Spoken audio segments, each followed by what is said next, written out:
Ito na naman tayo mga kamaster. Pero tayo tatanggalan ng password. I-reset mo ba? Ang Acer Chromebook 14 CB3431. I-reset na nito. Siya may password. Tanggalan natin.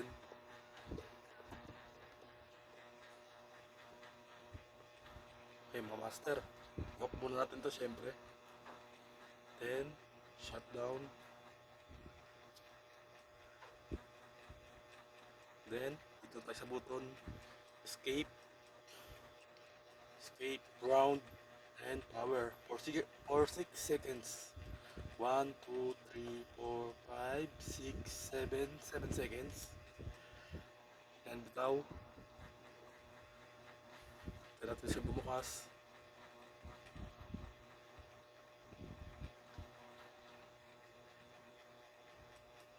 Tignan mo talaga siya bumukas. Oh, ayun na po siya. Then, lobas na po sa menu. Then, Control-Alt-D. Control-Alt-D. Then, turn OS or off and press enter. Your system will reboot. Then, press skip, go back. And dito tayo sa press enter. Kailan po natin.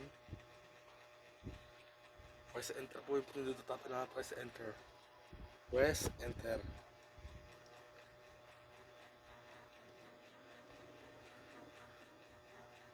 Then, ayun na po, lumabas na po siya. And, siyempre, re-enable natin, space, press space, press enter to configure yung OS, press enter, OS verification is on, the system will reboot. Okay.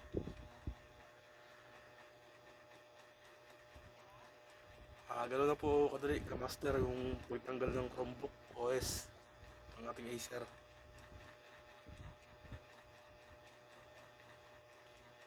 Ayun na po, balik na po sa dati. Mag-sign up na lang po tayo. After nyan.